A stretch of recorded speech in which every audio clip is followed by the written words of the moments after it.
Is your van or car alarm going off constantly, or maybe it keeps telling you the bonnet's open even when it isn't? Well, in this video I'm going to show you a simple fix that might save both your sleep and your sanity.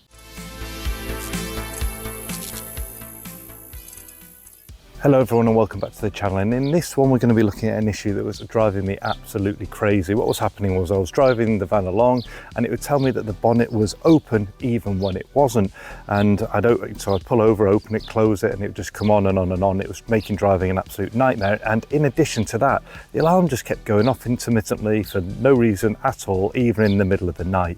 And it was all down to a microswitch as part of the bonnet latch in here. And what I'm going to show you is how I replaced that with some hints and tips, and then what I'll also do is I'll take the old one inside and we can maybe have a closer look at why it is an issue. Okay, so we're going inside my van now, but remember, if you've got, even though mine's a 2021 plate, if you've got another Transit or a car that has similar symptoms, this might also be the issue and it might also be your solution. Okay, so this is the bonnet release mechanism. When you pull that handle inside the vehicle, you're pulling on this spring here, which moves this section here. That's the first bit of kind of releasing the mechanism. And then as you fish underneath, you're then moving the secondary part, like the safety part, which is this manual fixing on a spring at its base on a pivot, and that allows it to come over here. So it's a combination of the two things, the cabled part and then the manual part, and that's how that bit works. And then when you close the bonnet down, what happens is it seats itself inside this bit here, and that resets all that mechanism. Now the bit that's causing us the issue is actually this part just here. So where you can see my finger there, I'll point with the pencil instead, is this bit here.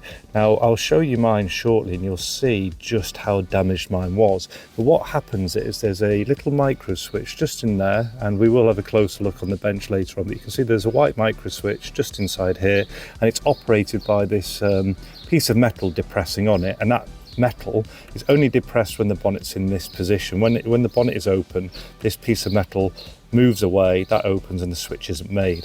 Now this micro switch here then feeds this bayonet fit here, and then this wiring, if I go back into focus, then goes back to the vehicle.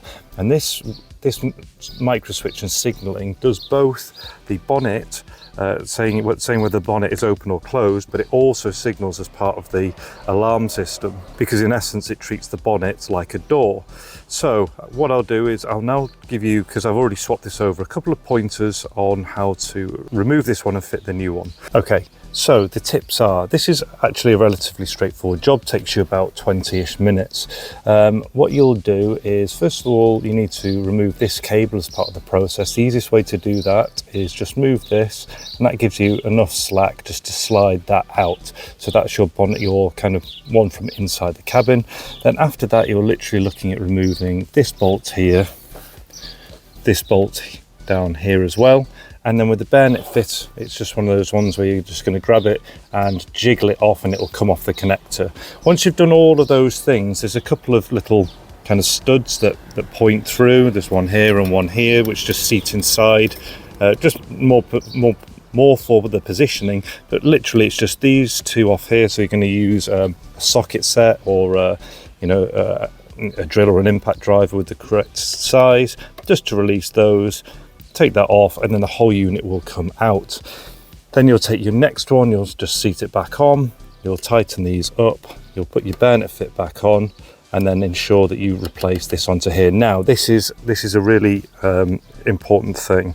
Okay, this is really important, which is why I'm emphasizing this. If you fit all of this and you think, oh yeah, nice 20-minute job, you've rebolted it in place and you've put the bayonet fit on, and you forget to put that cable back on, you're going to close that bonnet and you're not going to be able to open the bonnet, and you're going to be in a world of hurt trying to get to this mechanism to open it up. So one tip you can do is just have like a physical reminder of what you're doing. So what you can do when you do part of this process, for instance, is you could get a towel and put like a big towel over here so you physically can't drop that bonnet.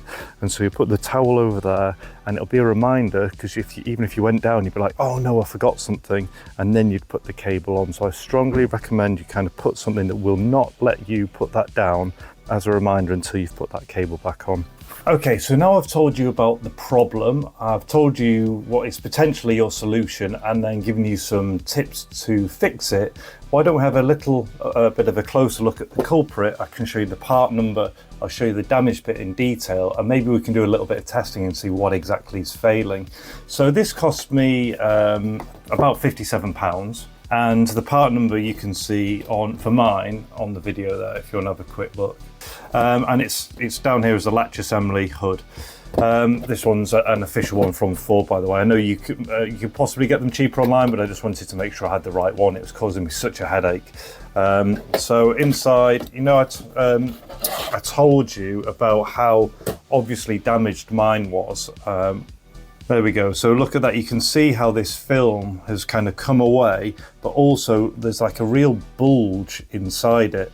So it didn't matter how this mechanism was, the little white part inside was obviously sticking. So what you can see here, if you remember in the video, I was telling you about how it signals to this, how it actually actions the microswitch. So what happens is, as the bonnet comes down here, it operates against this spring, that is released, you know, with this part here as part of the mechanism, and then the back of number 2 here moves off this part here.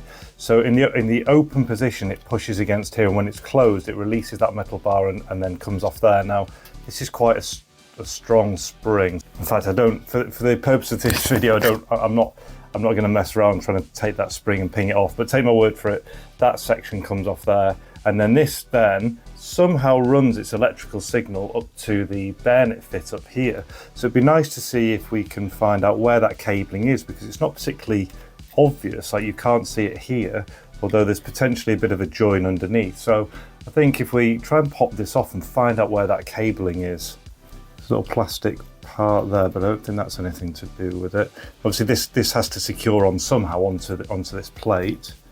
So perhaps it does. There's a bit of wiggle there and a bit of wiggle there. So they don't sell these separately, you have to buy the whole unit, but it does look like potentially that it's locked in place, like it's pushed in and down into that position. So I think actually a bit more force on that, I might be able to move it unless it's kind of glued or clipped in place. So what have we got? There's a plastic clip up here at the top. Oh yeah, look, if we move that plastic clip out of the way, in fact I'm just going to break it, push up there,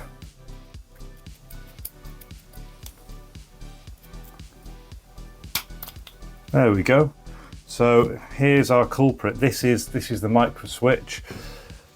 As I mentioned in the video, see this bit here, when it's open it does this, that metal piece comes in and operates the microswitch, and then when it's open through this mechanism, this then gets released and your microswitch pops out. So one thing you could try before going through the whole replacement is, this might have just got bent or dirty, or your microswitch might have just got stuck.